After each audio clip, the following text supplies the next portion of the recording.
အမိကိုလှုပ်ကြွေးပြုစုတဲ့ပုဂ္ဂိုလ်အဖကိုပြုစုလှုပ်ကြွေးတဲ့ပုဂ္ဂိုလ်ဒီဘဝရင်ကိုချမ်းသာလိမ့်မယ်တဲ့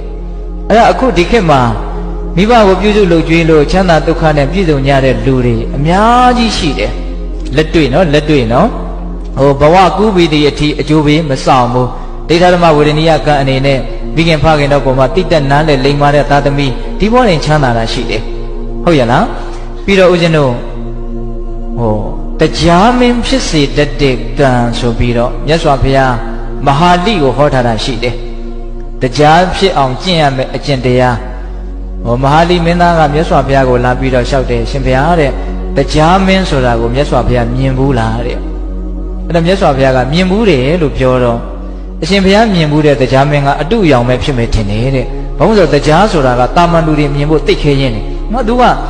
တရားကိုဘုရားရဲ့မြတ်တော်အထင်ကြီးသေးသလားမသိဘူးသိလားအဲ့ဒီမဟာလိဖြစ်နေပုံက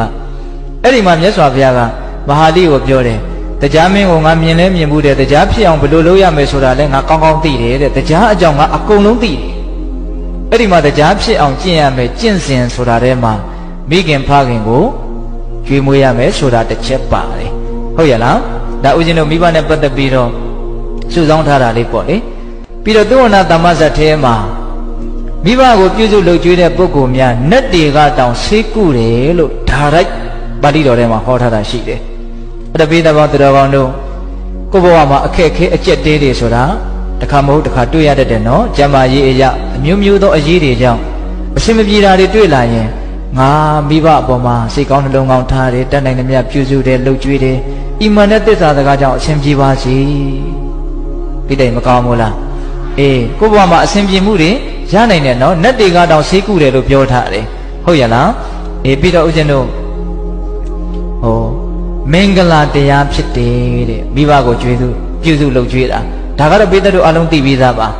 အဲ့တော့မင်္ဂလာဆိုတာဘာတုံးဆိုတော့မကောင်းမှုကိုဖယ်ရှားပြီးတော့ကောင်းမှုတွေကိုတိုးပွားလာစေတဲ့သဘောအဲ့ဒါကိုမင်္ဂလာလို့ခေါ်တာမဟုတ်လားအဲ့တော့မိဘကိုပြုစုလုပ်ကြွေးတယ်ဆိုရင်ဦးဇင်းတို့စိတ်ထဲမှာသဘောပေါက်တာကတော့တေချာပေါက်ဒီပုဂ္ဂိုလ်ဟာနောင်တအေးလိမ့်မယ်နောင်တရစရာအကြောင်းမရှိဘူးငါလှုပ်တဲ့လှုပ်ထိုက်တာကိုလှုပ်ခဲ့တယ်ကြည်နူးမှုဝမ်းသာမှုအပြည့်ပေါ့နောက်မိဘနဲ့သားသမီးရဲ့ဆက်ဆံရေးမှာသားသမီးတွေကအမြဲတမ်းမိဘကိုကျေးဇူးရှင်တယောက်အနေနဲ့ချစ်မြတ်နိုးမှုနဲ့ဆက်ဆံမယ်ဆိုရင်မိဘတွေကအထာထက်သာတဲ့မေတ္တာနဲ့သားသမီးကိုပြန်ပြီးတော့မတုံ့ပြန်မိဘူးလားငါသားသမီးလေးလိမ်မာလိုက်တာတော်လိုက်တာသားသမီးကမိဘကိုတာရစရာမကောင်းဘူးလားအေးဒါကုသိုလ်တွေနော်တခါယူမိုက်များကုသိုလ်တွေအဲ့ဒါလိုမဟုတ်ဘဲနဲ့ကိုကပြန်လဲတုံ့ပြန်မှုသိမ့်မရှိဘူး၆ကက်ကက်နဲ့ဟုတ်လား